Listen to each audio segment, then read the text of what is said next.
Donc je suis Philippe Giry, je suis à la fois le président d'un GIE informatique qui s'appelle PCIS, PCIS voulant dire Parfum Cosmétique Information Services, et qui a pour mission de délivrer l'ensemble des services informatiques à toutes les marques parfums et cosmétiques du groupe LVMH. Donc par l'ensemble des services informatiques, j'entends assistance business, delivery des projets, à la fois projet métier, projet d'infrastructure, et puis évidemment le run des services et le support des utilisateurs. Donc je suis le président de cette structure et dans le même temps, je suis donc le CIO de la branche parfum cosmétique. C'est donc une logique d'informatique mutualisée à l'échelle de l'ensemble des marques parfums cosmétiques du groupe LVMH.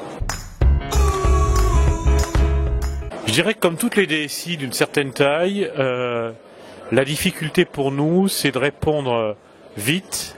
Donc on a un enjeu de réactivité, de time to market, comme le business dit.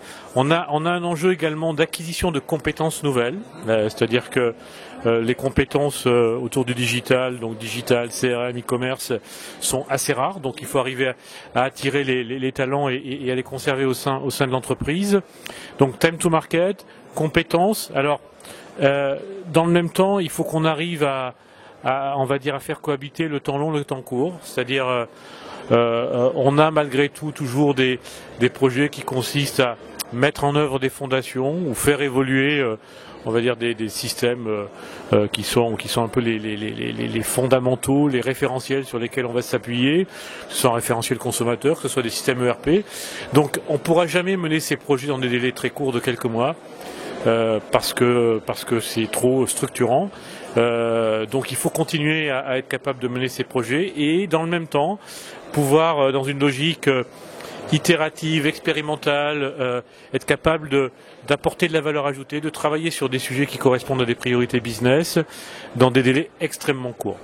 Et les DSI qui vont gagner demain, c'est celles qui vont être capables d'allier ces deux modes de fonctionnement de façon, on va dire, satisfaisante, sans opposer les mondes, hein, même si on peut avoir besoin de profils un petit peu différents dans chacun de ces contextes.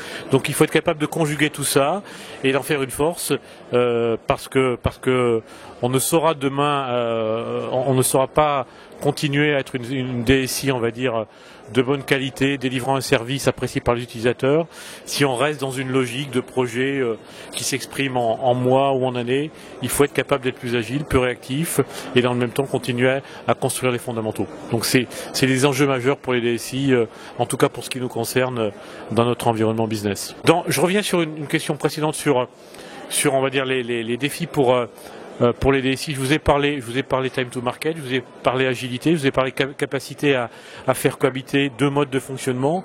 Il y a évidemment pour nous les fabuleuses opportunités que représentent les solutions cloud, c'est-à-dire que être capable de les intégrer, c'est également un enjeu.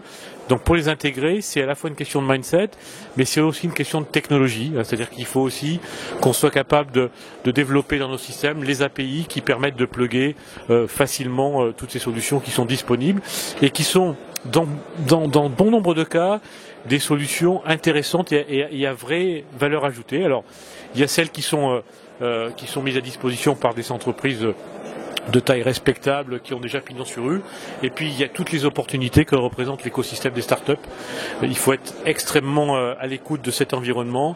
Ça foisonne et il y a des bonnes idées à prendre et il y a réellement des opportunités à saisir.